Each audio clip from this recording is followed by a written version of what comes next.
Pandits और India Nawaz Kashmiri मुसलमानों का खून, इसकी वैल्यू इन लोगों को कब आएगी, इन सियासतदानों को कब आएगी?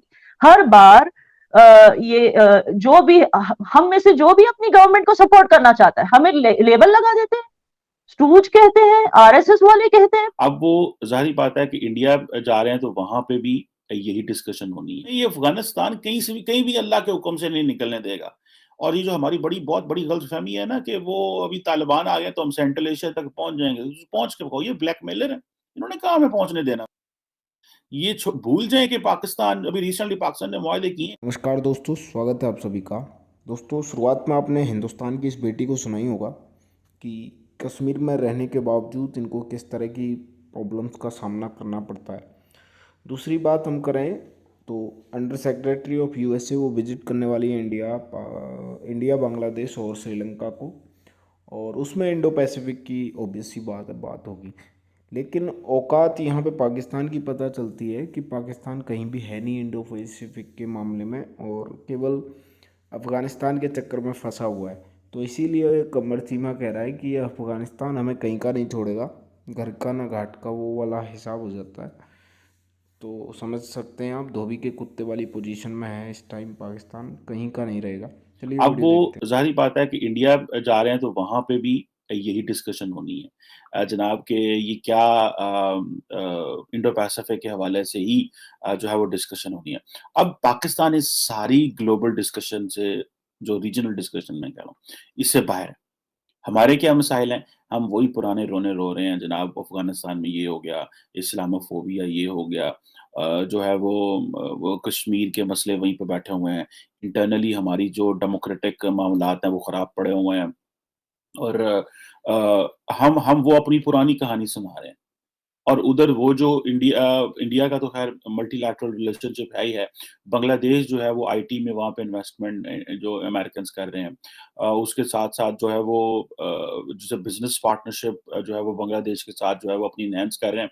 Because at the end of the day Americans understand करते हैं कि हमें चाइना का जो ज़्यादा इन्फ्लुएंस है उसको इंडिया के साथ मिल के बांग्लादेश में कम करना है। सो इंडिया एंड अमेरिका जो है they are working together to reduce the Chinese influence. China का जारी बात, इंडिया का जारी बात है कि इंडिया ने एक अपने बायलैटरल इंपॉर्टेंट ताल्लुकात तो हैं, लेकिन अमेरिकन जहाँ पे जाते हैं वो ह्यूमन राइट्स का वो जो है ना रिकॉर्ड पकड़ लेते हैं। और अब ये जारी बात है कि ये आइंदा आने वाले दिनों में जो है वो बांग्लादेश के ऊपर उन्होंने एक रखा हुआ है। जी आपकी हमने एक्स्ट्रा जुडिशियल किलिंग्स के ऊपर बात करते हैं, हम आपकी इन्फोर्स डिसअपीयरेंसेस को बात करते हैं, डिजिटल सिक्योरिटी के ऊपर आपसे बात करेंगे, लेबर राइट्स के ऊपर जो है वो बात करेंगे। अब बांग्लादेश जो है वो अपनी पोजीशन एक्सप्लेन करता रहता है, लेकिन ये डेलिबरेटली उनके ऊपर ये जिसे कहते हैं ना, अमेरिका ने तलवार रखी हुई है ताकि इनको जो है वो हम चाइनीज से जो है वो उनके इन्फ्लुएंस से निकाल सके किसी न किसी हद तक। अच्छा, इंडिया जो है वो एक अपनी इंडिपेंडेंट पॉलिसी रखता है। इंडिया का तो देख लें, वो रशिया से ऑयल ले रहे हैं, तो व्हाइट हाउस के उसकी स्टेटमेंट कल दोबारा आई है। उन्होंने कहा ये जो सैंक्शन है इंडिया पे अप्लाई नहीं होती। अब आप इमेजिन करें ना कि किस तरह व्हाइट हाउस क्लैरिफिकेशंस दे रहा है व्हेन इट कम्स देयर। हमें ये अफगानिस्तान कहीं भी अल्लाह के हुक्म से नहीं निकलने देगा। और ये जो हमारी बहुत बड़ी गलतफहमी है ना कि वो अभी तालिबान आ गए तो हम सेंट्रल एशिया तक पहुंच जाएंगे, पहुंच के बताओ, ये ब्लैकमेलर है, इन्होंने कहा हमें पहुंचने देना वहां पे। ये ट्रक इंशाल्लाह पाकिस्तान से अफगानिस्तान जाएंगे और वो खाएंगे पिएंगे मौजें मारेंगे। ये भूल जाएं कि पाकिस्तान अभी रिसेंटली पाकिस्तान ने मुआहदे किए।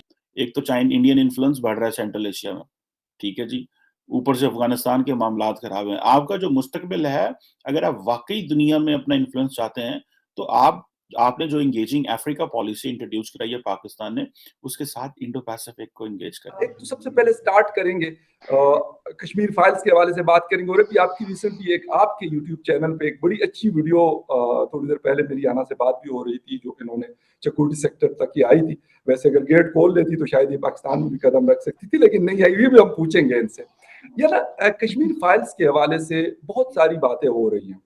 ज्यादातर लोगों को जो मैंने देखा सोशल मीडिया पे या इंटरनेशनल मीडिया ने उसको रिपोर्ट किया, तो लोग कह रहे कि मतलब लोग खुश हैं उससे कि अच्छा हुआ कि ऐसी रियलिटी जो शायद बहुत सारे लोगों को उस तरह फील नहीं हो रही थी जो इस मूवी के बाद है। लेकिन कुछ लोग कह रहे हैं कि शायद डिवाइड है।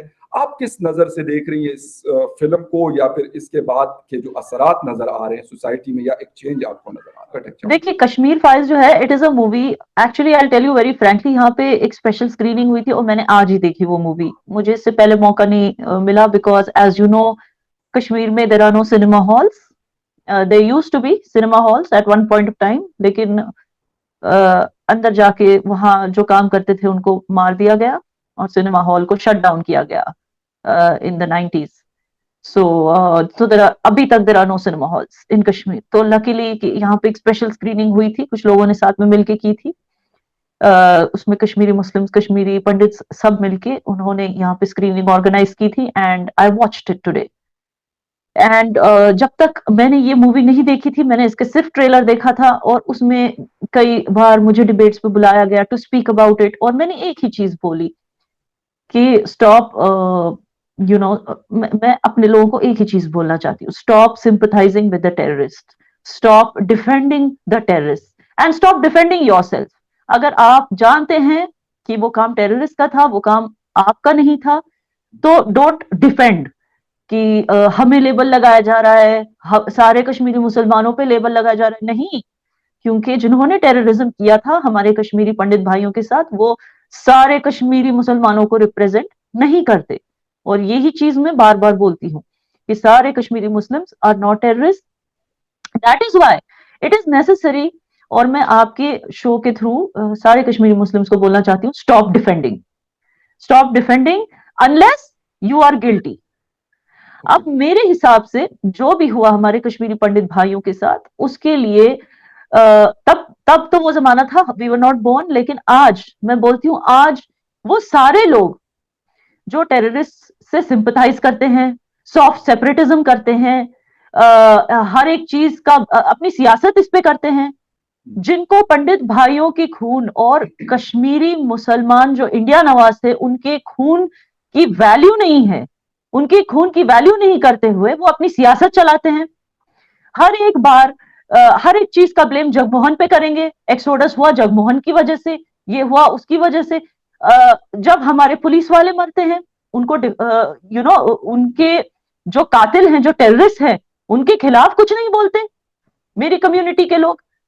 उनके अपने बेटे जब मरते हैं, जब उनकी टीचर्स मरती हैं। सॉरी टू इंटरप्ट यू, लेकिन वो अगर वो ये समझेंगे जो आप कह रही हैं, वो तो कहते हैं कि हमारे फ्रीडम फाइटर्स हैं, तो वो उसको फिर मतलब डू यू थिंक कि वो कंडेम करेंगे उनको, या फिर freedom fighters really freedom fighters वो अपने लोगों को बोलते हैं।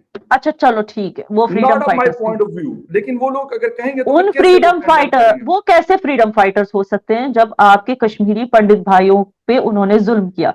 कश्मीरी पंडित, चलिए ठीक है, आप उनको हिंदू समझ के अपना अगर नहीं भी समझ रहे हो, देयर माइट बी सम जिनको लगता है कि हिंदू अपने एग्जैक्टली, लेकिन चलो आपके अपने बेटे जो फौज में है उनको मारा टेररिस्ट ने, आपके अपने बेटे जो पुलिस में है उनको मारा इन टेररिस्ट ने, छोटे छोटे बच्चों को मारा इन टेररिस्ट ने, लेकिन आप फिर भी चुप रहेंगे?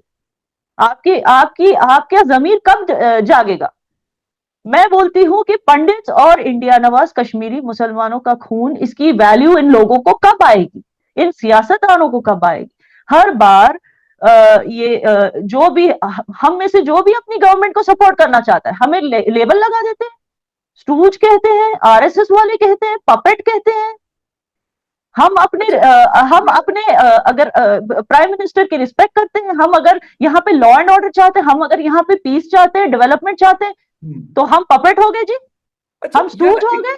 ये है हमारे इंडिया नवाज होने की मतलब इनको इंडिया नवाज कश्मीरी मुसलमानों के खून की ये वैल्यू है, कश्मीरी पंडितों के खून की ये वैल्यू है इनको, कि हर चीज में सियासत करने चलते हैं, डिफेंड करने चलते हैं, सॉफ्ट सेपरेटिस्ट को डिफेंड करते हैं, सिक्योलर्स को डिफेंड करते हैं, ये सेपरेटिस्ट गैंग्स को ये टेररिस्ट सिंपथाइजर बन के बातें करते हैं। क्यों करते हैं ये सब?